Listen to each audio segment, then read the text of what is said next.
Welcome to another edition of the Highland Park Schools Update. It's February 24th and it's raining. Today we are grateful to have Dr. Scott Taylor, Superintendent of Highland Park Public Schools. So we're at the half-year mark of your first year.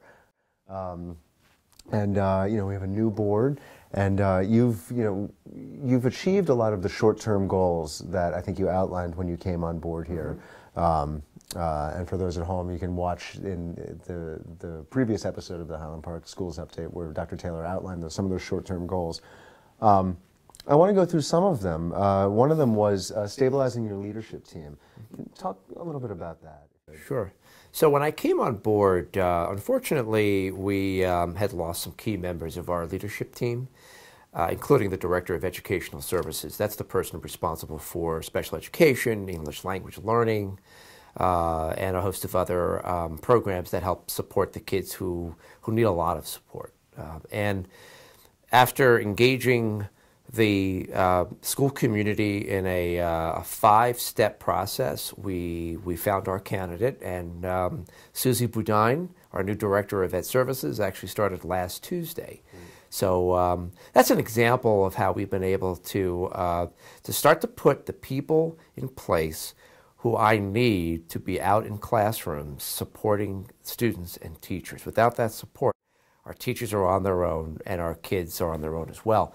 I should also add that starting tomorrow, I'll be engaging the school community in a similar process to find our next supervisor of curriculum and instruction. And that person is going to be integral to helping us shore up our instruction program and assessment components from grades K all the way through 12. Right now, our teachers are on their own when it comes to having the right resources and the right knowledge they need to make sure that we're effectively teaching kids how to read, how to write in the area of science and math in particular. So this person I hope to have on board by mid-May. So we are well on our way to stabilizing the leadership team. Maybe talk a little bit about that position and specifically how the teachers have been kind of on their own. For those of us who aren't familiar with the day-to-day, the school district, what does that mean when the teachers it's a great don't have somebody in question that because role? It also allows me to give the community a little history lesson in district affairs. So approximately a year and a half ago, we started to lose quite a few key members of our leadership team, assistant superintendents, curriculum directors, the Director of Educational Services, supervisors. I prepared a detailed analysis for the Board of Education that I'll also be sharing with the community at one of our March meetings that shows, unfortunately, just how decimated our leadership team was with all of those leaves, a combination of leaves and then just drastic cuts that were made that left all these holes. So what happened with all of those vacancies in the area of curriculum support, the area of special ed support is our teachers didn't have folks who could bring them together with their colleagues to make sure that they're all teaching along the same lines, that they're all using the same language when they teach, so that the kids, when they move from one grade to another, are prepared to know that same language. I'll give you a great example. Everyday math, which is our program in grades K to 5, is quite different than a traditional math program. It has its own language. It has its own way of referring to addition and subtraction and the way we solve problems. Well, without a supervisor who could help bring teachers together to talk about how they're incorporating that everyday math language in the classrooms, the teachers have been left to fend for themselves and do the best they can to teach the kids from the textbook without having input from that supervisor and without collaborating with their peers. That's just one example. I foresee the supervisors of curriculum and instruction, these people in particular, to be my boots on the ground who are providing professional development help to teachers, who are observing them and giving them really constructive feedback, whether they're actually evaluating them with a sort of score, or they're just giving them good, plain old professional feedback, they're in classrooms 60 to 70% of the time. I don't anticipate they'll be in the offices a whole lot. Right. One other thing that we wanted to talk about was improving district procedures. That was something that you had outlined earlier in the year too. Obviously, that's a wide net, but can you give a few examples of how that's going? Sure. So first of all, by district procedures, I'm referring to the daily nuts and bolts that keep the district running. Everything from how we recruit, select, and then induct teachers to how we handle safety and security in our buildings. Unfortunately, because our district did go through quite a few tumultuous years, some of those things got lost in the shuffle. And so what I've been able to do in the last 5 months, working closely with my leadership team, getting input from the board, and from groups like my Superintendent Community Advisory Committee, I had been creating, and we're just about done, it's almost a product, a manual, a protocol that is going to be given to every leader, many of our teachers, that they follow, so that we're all following consistently the same fair, effective, and efficient procedures. In fact, tightening up the nuts and bolts, the district operation, has allowed us to be better at what we do, and we're already seeing some of the fruits of our labor when it comes to teacher hiring.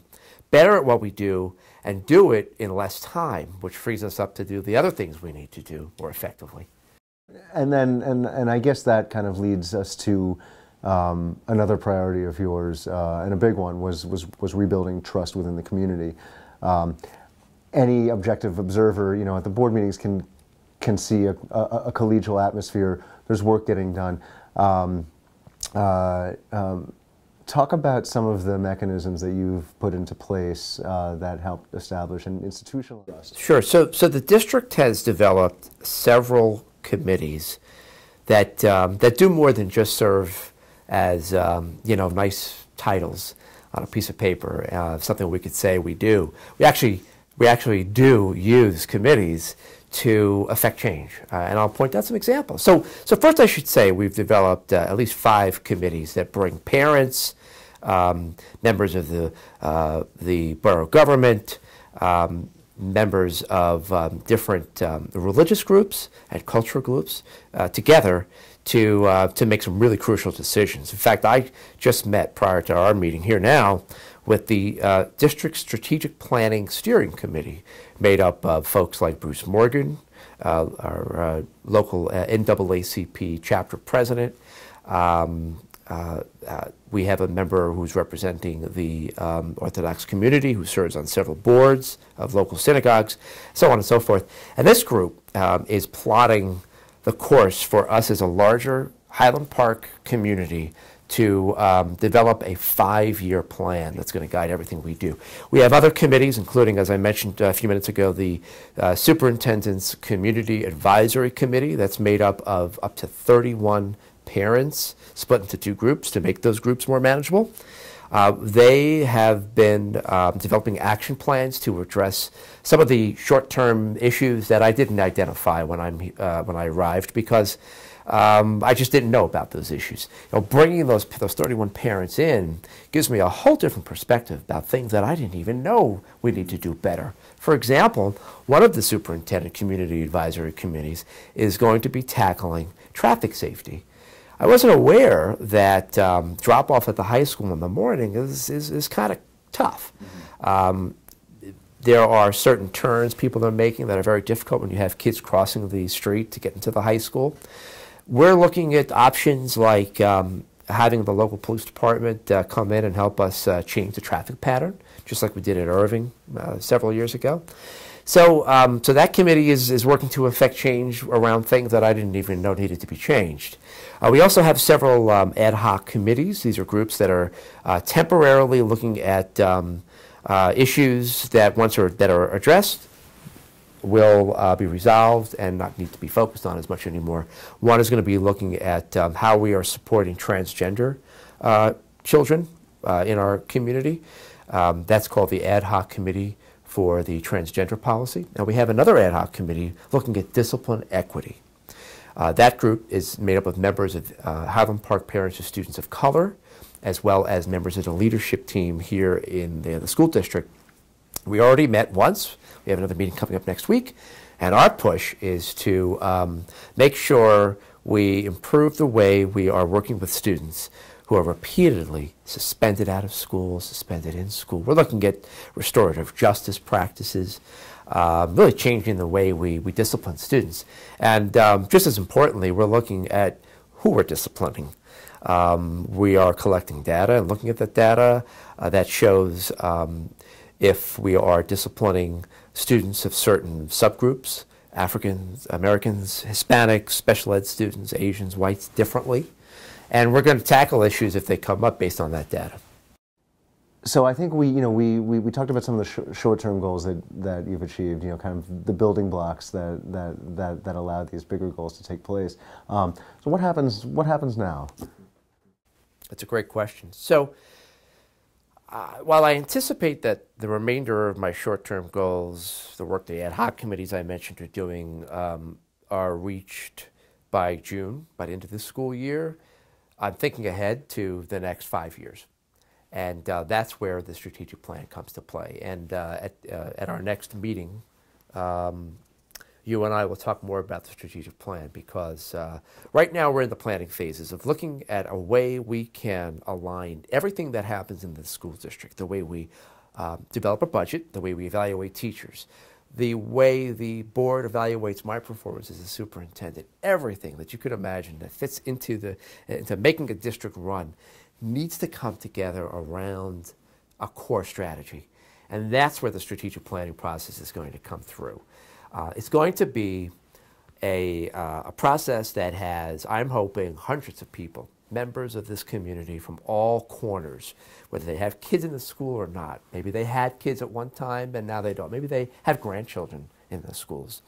We're going to come together in a big space over a span of 3 to 4 days in an immersive experience that's going to have us identifying 3 to 5 goals that will shape all of those things I told you go into making a district operate for the next 5 years. I just got done meeting with the steering committee.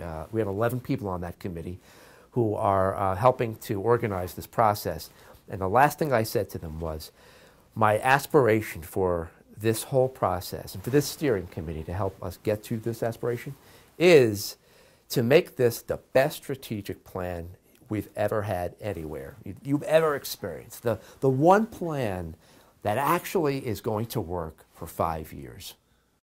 What was the last strategic plan the district put into place? I don't know, but I believe it was, it had to have been at least 3 or 4 years ago. Okay. We did try to go into a planning process, I believe, 1.5 years ago, but it just didn't work out.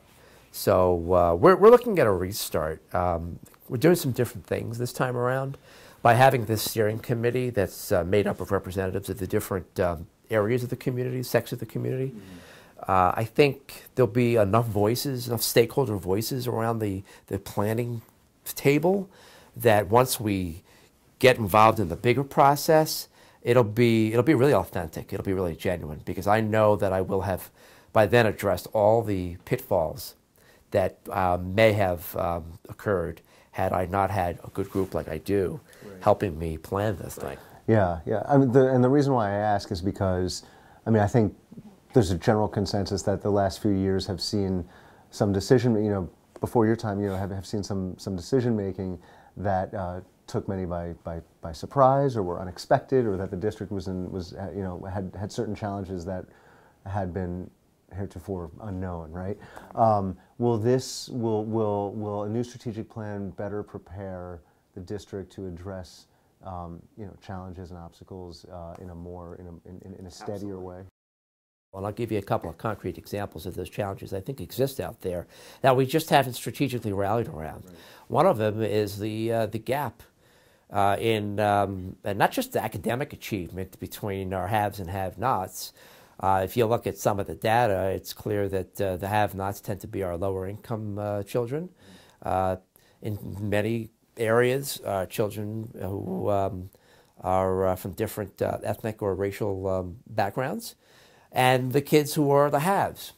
And it's not just the academic gap we're seeing, it's also the post-secondary preparation gap. What happens when kids graduate from high school? There seems to be two pathways that our kids have been taking. Either one, they launch into a successful post-secondary career, go to college, they do well after that, or they jump right into the work world and they're off on their own. And then there are a group of kids who hit the streets and don't have a direction. I anticipate the strategic plan will identify a goal, a 5-year goal, and there'll be some sub-goals, some yearly goals that drive us to that 5-year overall goal that will help us solve that problem.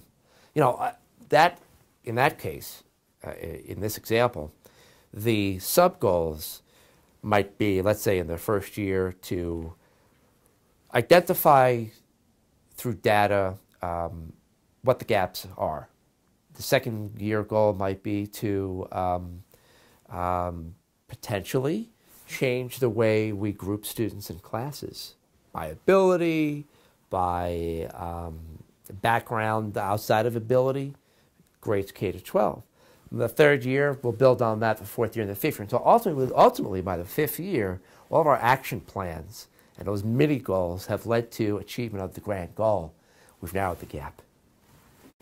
That's terrific. Dr. Taylor, is there anything else that you would like to add? No, except that I hope everybody will tune into the next interview we have, because that's when I'll be heavily advertising the strategic planning process and soliciting volunteers to join us for that. And that concludes this edition of the Highland Park Schools Update. My name is Matthew Hirsch of the Highland Park Borough's Public Information Committee. Special thanks to Dr. Scott Taylor for being our guest again. Special thanks to Gary Leslie of Highland Park Television, who is behind the camera as we speak. Please follow the Borough on Facebook at www.hpborough.com, and we're also on Twitter and Instagram. You can also watch this program on Highland Park Television on Cablevision Channel 15 and Verizon Fios Channel 44. You can also find all Highland Park television programming on YouTube. We mentioned the Highland Park Board of Education meetings, and we're going to go out on with some footage of high school students being recognized for special achievement in activities and athletics. It's a highlight of the meetings, and I certainly suggest you coming out and attending the meetings and seeing what's going on. Thanks for watching.